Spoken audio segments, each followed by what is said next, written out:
اللہ ہی اللہ کیا کرو، دکھ نہ کسی کو دیا کرو، جو دنیا کا مالک ہے نام اسی کا لیا کرو۔ السلام علیکم ورحمۃ اللہ وبرکاتہ۔ ناظرین، استقبال ہے، سواگت ہے آپ کا viral news live studio Jalgaon Maharashtra India میں۔ میں آپ کا میزبان مفتی محمد ہارون ندوی۔ ناظرین، 20 دسمبر 2025 الحمدللہ شہر گجرات کے علاقے ریاست گجرات کے شہر کوسمبا میں دادری ایک علاقہ ہے، وہاں پر بہت ہی خوبصورت ادارہ ہے مدرسہ باغ سعادت، جس کے ذمہ دار ہے حضرت مولانا معوذ وستانوی صاحب حافظ سلیمان، جو مولانا غلام محمد وستانوی صاحب کے بیٹے بھائی ہے، ان کے بیٹے ذمہ دار معوذ وستانوی۔ گزشتہ کل اس ادارے میں بہت ہی شاندار پروگرام ہوا۔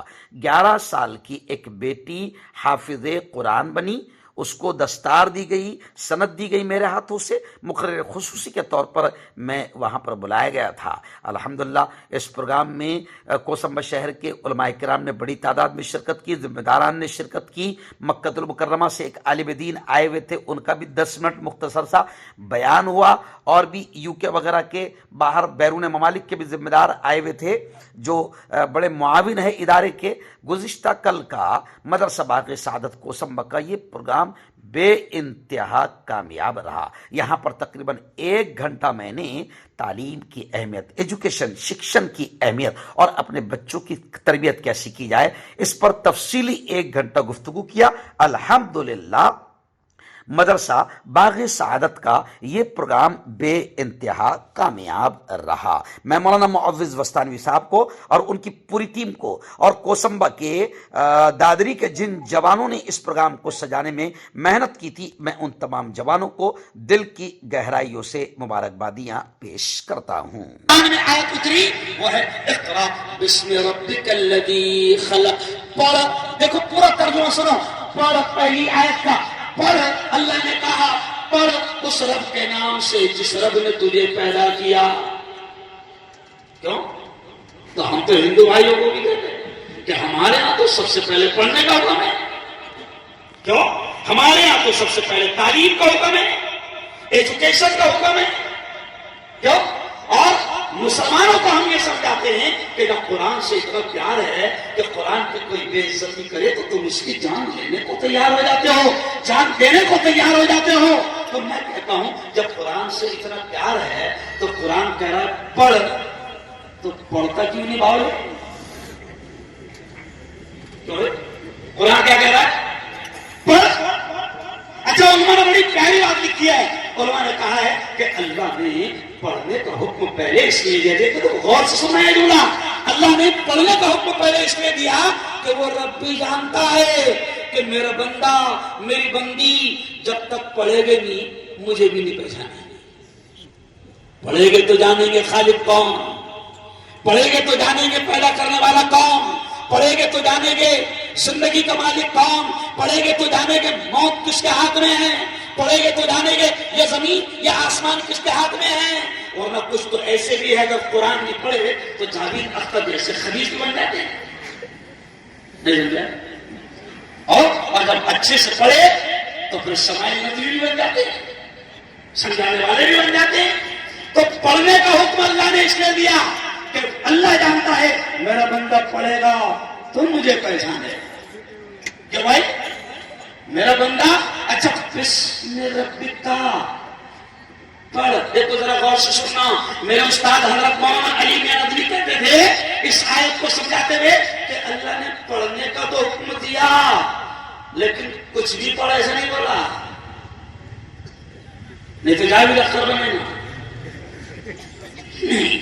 اللہ نے پڑھنے کا تو حکم دیا لیکن کیا کہا؟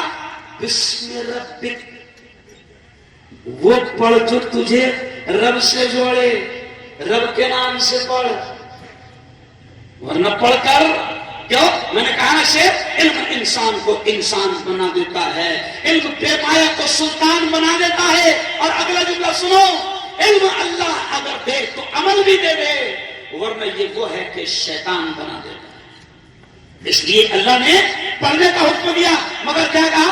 بسم ربک، وہ علم پڑھ جو تیرے رب کے نام سے جڑا ہو، جو تجھے رب سے جوڑ دے، وہ علم پڑھ۔ یہ آج جو مدرسہ فاتح سعادت آپ کی بیٹیوں کو، آپ کی بیٹیوں کو، آپ کی ماؤں بہنوں کو، آپ کے معصوم لالوں کو یہ جو مدرسہ فاتح سعادت علم دے رہا ہے نا، کتنی خوشی ہوئی، کتنی خوشی ہوئی۔ ایک بچی آئی، کتنے سال کی؟ 11 سال۔ کتنے سال کی؟ 11 سال۔ سوچو ذرا، اتنی موٹی کتاب، وہ بھی عربی میں، اپنی زبان میں نہیں۔ ارے بولو نا، یاد کی اس نے، کیسا محنت کرتا ہوگا استاد، کیسی محنت کرتے ہوگے یہ مدرسے، یہ ادارے، یہ آپ کی نسلوں کو دین دے رہے ہیں، یہ مدرسے آپ کی نسلوں کے ایمان کی، آپ کے اولاد کے ایمان کی حفاظت کر رہے ہیں۔ ابھی مکہ مکرمہ سے ہمارے مولانا آئے، کیا نام ہے مولانا؟ محمد۔ انہوں نے کہا نا کہ اولاد کی تربیت، اور میں نے بھی آیت پڑھا، کون سی؟ اللہ کہتا ہے یا ایھا الذین آمنوا قوا انفسکم واہلیکم نارا۔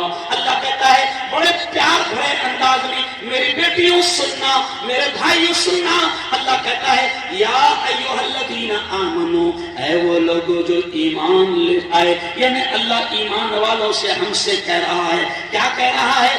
قوا، بچاؤ، انفسکم، اپنے آپ کو، واہلیکم، اپنی اولاد کو، گھر بار والوں کو، بیوی بچوں کو۔ اللہ کہتا ہے بچاؤ اپنے آپ کو، اپنے گھر بار والوں کو، اپنی اولاد کو بچاؤ۔ کاہے سے؟ اللہ کہتا ہے نارا، جہنم سے۔ اللہ کہتا ہے ابھی سردیوں کا موسم ہے، عورتیں سمجھ سکتی ہے میری مثال کو، سردیوں کا موسم ہے، ایک عورت اپنے بچوں سے کتنی محبت کرتی ہے، اور ماں جو محبت کرتی ہے، ماں کا مقابلہ کہیں نہیں ہے۔ اگر ایک عورت کو یہ پتا چل جائے کہ وہ حمل سے پریگننٹ ہے، اور ڈاکٹر اسے کہہ دے کہ آپ کے یہاں جو اولاد پیدا ہوگی وہ دسمبر اور جنوری کے بیچ آئے گی، تو قسم اللہ کی ماں کی محبت یہ ہوتی ہے کہ اگر ماں کو یہ پتا چل جائے کہ سخت سردی کے موسم میں مجھے اللہ اولاد دینے والا ہے، 9 مہینے مکمل ہو گئے، میرا جو بھی بچہ یا بچی آئے گی وہ سردی کے موسم میں آئے گی، تو ماں کیا کرتی ہے؟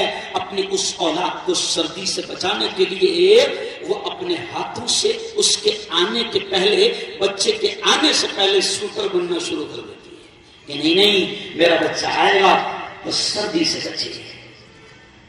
اگر اس کو پتا چل جائے کہ مئی کی گرمی میں اللہ اولاد دینے والا ہے، تو ماں کیا کرتی ہے؟ کیوں؟ اگر غریب مزدور کی عورت بھی ہے تو وہ اپنے شوہر سے کیا کہے گی؟ دیکھو جی ہم نے تو تکلیف میں زندگی گزار دیا، لیکن اب اللہ ہم کو اولاد دینے والا ہے، وہ مئی میں ہوگا، بچہ ہو یا بچی۔ تو وہ بیوی اپنے شوہر سے بڑے پیار سے کہتی ہے کہ دیکھو اے سی نہ صحیح، کولر کو لا لو، گرمی سے بچاؤ۔ کیا مولانا غلام صاحب وستانوی مرحوم رحمت اللہ علیہ وہ یہ کہتے تھے کہ ایک ماں اپنے اولاد کو گرمی سے بچانے کی فکر کرتی ہے۔ ارے اللہ کہہ رہا ہے وہ جو جہنم کی خطرناک آگ ہے، وہ جو گرمی ہے، اللہ کہہ رہا ہے میرے بندے میری بندی اس سے اپنے آپ کو بھی اور اپنی اولاد کو بھی اس آگ سے بچانے کی فکر کر۔ اور اس آگ سے بچانے کا کام کون کرے گا؟ قرآن کا علم، دین کا علم، ایمان کا علم، اسلامی تعلیمات، روحانی تعلیمات، مدرسے کی تعلیمات، یہ آپ کی نسلوں پہ ایمان کی حفاظت کرے گی۔ میرے استاد مولانا علی ندوی رحمۃ اللہ علیہ برسوں پہلے کہتے تھے کہ مسلمانوں، اب یہ جملہ سننا، مولوی صاحب مولانا علی ندوی نے 55-60 سال پہلے یہ جملہ کہا تھا کہ مسلمانوں گلی گلی میں مدرسہ اور مکتب کے جال بچھا دو،